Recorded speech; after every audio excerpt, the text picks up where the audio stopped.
Gary Neville called us billion-pound bottle jobs, and he was completely and utterly correct.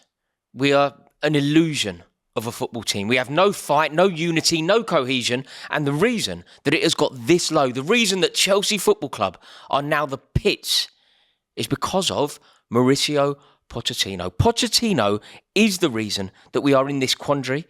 How can he possibly lead a team? How can he be the leader of men? How can Mauricio Pochettino inspire a crop of footballers when he himself is a coward? We have seen it time and time again that he has demonstrated nothing but cowardice. When we need bravery, when we need courage, when we need somebody who puts their neck on the line, what does Mauricio Pochettino do? He hides. He makes cowardly substitutions. He makes cowardly team selections. And at Wembley, against a bunch of kids, he decides that going for penalties is our best option. He hides. He's trying to not lose rather than being bold, rather than being daring, rather than trying to win. He is hiding. He isn't fit to be Chelsea manager. He isn't fit to be involved with Chelsea. He sadly has been appointed, and it was one of the biggest errors that this club has made. I think that Todd Bowley, Clearlake and Eghbali are one of the worst things to have ever happened to Chelsea Football Club. Time and time again, their decision-making has constantly cost Chelsea and has eroded everything that was once so great and dazzling about Chelsea Football Club. Chelsea Football Club had the ability to pull results out of the bag. Chelsea Football Club had the ability to shock and awe everybody. We could go anywhere, we could beat anybody, we could win anything. We're now a mid-table team with nothing to offer. We are a mid-table team desperately hoping to win a League Cup, to paper over the cracks that have been placed upon us by our new ownership. And is it any wonder? Is it any wonder that it has come to this? Is it any wonder that Chelsea are this team when you think about the credentials of Mauricio Pochettino? When we need bravery, when we need a bit of fortitude, he hides. Mauricio Pochettino is a wimp. He's a wimp. We've seen it so many times. Like, think about what does the word team mean? What do you want from a team? If somebody says that you are a team, what does that imply? It implies that you all fight for one another. It implies that you are all totally singing off the same hymn sheet. It implies that you will do anything to succeed. It implies that you will do anything for anyone. And instead, we have a team with literally no spirit. Literally none. We have a team with literally no character. This is a collection of football players. This isn't a team. A team was the spine of Cech, Terry, Lampard, Drogba. That was a team. We were once a team full of international captains. Michael Ballack would captain Germany, but he wouldn't captain Chelsea. Ashley Cole, easily capable of being a captain. Claude McAlely, easily capable of being a captain. Michael Essien, easily capable of being a captain. And yet they weren't Chelsea captains. That is the team that we once had. Now we have an array of football players who all happen to operate and perform their employment for the same institution. But we aren't really a team. We don't fight for one another, do we? We saw it at Wembley against Liverpool. We saw it with our own eyes that nobody was fighting. Nobody was desperate to win. We saw Ben Chilwell get bullied. We saw Ben Chilwell get bullied by Conor Bradley and then a whole collection of Liverpool players. You know, Harvey Elliott flew in. There was a lot of Liverpool players who were ready to back it up with Conor Bradley. Where were the Chelsea players backing it up? Where were we? Okay, fine. Levi Colwill got involved eventually. Conor Gallagher ran over. But it wasn't on the front foot. It wasn't making sure that our team weren't bullied. Think about what Roy Keane used to do. Think about what captains are supposed to do in that situation. We didn't have anything to offer. We really didn't. Now, look, people don't like to see the physical side of things. People now seem to believe that the game needs to be sanitised yet further. I don't agree with that. I want to see the physicality. Bullying football teams are brilliant. Teams that bully their way to victories are so important. And Chelsea were bullied yesterday. There is something to be said for backing it with your team. Even if you get booked, even if you get sent off, there is something to be said for backing it. What Roy Keane did in the tunnel against Vieira, that was brilliant. I read a great story about Jimmy Greaves. Jimmy Greaves was playing for AC Milan. And he's playing for AC Milan against Inter Milan. It's gone off. It's gone mad. All the keepers are involved, fighting. Everyone's fighting. Jimmy Greaves didn't get involved. He took the football and he sat down on the football and he waited for the melee to end. Do you know what happened to him? He got fined 2 weeks' wages. He got fined 2 weeks' wages for not getting involved in a riot. He got fined 2 weeks' wages for not stepping in and backing his team.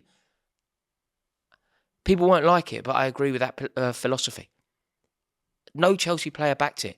The players that will generally do that, the Bison, Michael Essien, Frank Lampard would have done it. John Terry would have done it. Where is our version of that today? Moises Caicedo, where was he? Lucky not to be sent off, but where was he in that situation? Anonymous. Enzo Fernandez, the game totally passed him by. Where was he when he should have been taking control of the game, when the game was ebbing away from Chelsea? Enzo Fernandez, a World Cup winner.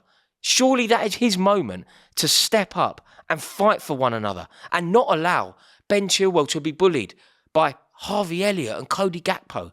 Surely that is the moment. And it's just another example to prove that we aren't a team. And Mauricio Pochettino needs to take responsibility for that. Jurgen Klopp builds a team. Jurgen Klopp has built a mentality. He called them the mentality monsters. And it wasn't only about the individuals. Okay, Fabinho was a mentality monster. Jordan Henderson was a mentality monster. Gini Wijnaldum was a mentality monster. But so are all these kids coming in. And I'm going to be totally frank with you. These kids that came in, and people keep telling me, but the Chelsea team was really young as well. It was our first team. It's not about our age. We bought an expensive young team. They were playing kids. I barely knew who any of them were. I genuinely didn't know who any of them were. I know their dads. I remember their dads playing. And somehow these kids have come in and they have adopted the exact same mentality as the players that have been there for a decade. And that is due to the brilliance of Jurgen Klopp and his insistence that he creates this team unity. Everything that Jurgen Klopp does is designed to create this harmonious, one-dimensional, unilateral, aggressive team. Everything that Pochettino does is the opposite. Jurgen Klopp, he does it with the fans, he builds. That idiot Pochettino's telling us he wants to be Tottenham manager on the eve of us playing our biggest rivals. On the eve of us playing our biggest rivals, this idiot manager that they have appointed is telling us that he can't wait to get back to manage them. How is that going to help us build a team? How is that going to increase team unity? How is that going to get the fans on side? The disparity between the fans and the board and the players and the manager has never been greater. And the reason is because of Pochettino. He isn't a victim of this. He is the catalyst of this. And it really is just so frustrating. Think about the way that Klopp goes about it. His interactions with the crowd. Everything he does, it's all to build a bond and to create that unity. Like, who is our personality in the team? Like, I honestly do not know. Like, we should have won this game. There is no way that we shouldn't have won this game. You think about their injuries. You think about the chances that we had. And the reason that we didn't win it is because of one vital ingredient. They had it, we didn't. Spirit, fight, character, hunger. I really don't know who is supposed to be that for Chelsea. I think Conor Gallagher represents it well. I thought he had a good game. I know he missed the chances, but I thought he had a good game. I think Thiago Silva represents it well, but he doesn't even start anymore, apparently, because Disasi is so good. Could you believe Disasi? The chance that he missed when it hit his knee. And then he had the audacity. The way that he played, he was all over the place. And then he had the audacity to try and blame Mudryk for the goal. I'm like, you've got some front, mate. Look, I don't like Mudryk. I think Mudryk should be sold. I think he's a disastrous signing. I think he's actually one of the worst signings of the Premier League era. But blaming him for that Van Dijk goal is a bit rich, particularly when you've put in a performance like Disasi's put in. I thought Levi Colwill did well. But ultimately, it's a real concern because we are lacking in one of the most vital ingredients. It's an ingredient that you can't buy, and it's an ingredient that you cannot teach. We have no fight, no hunger, no spirit, no flair, no desire, nothing.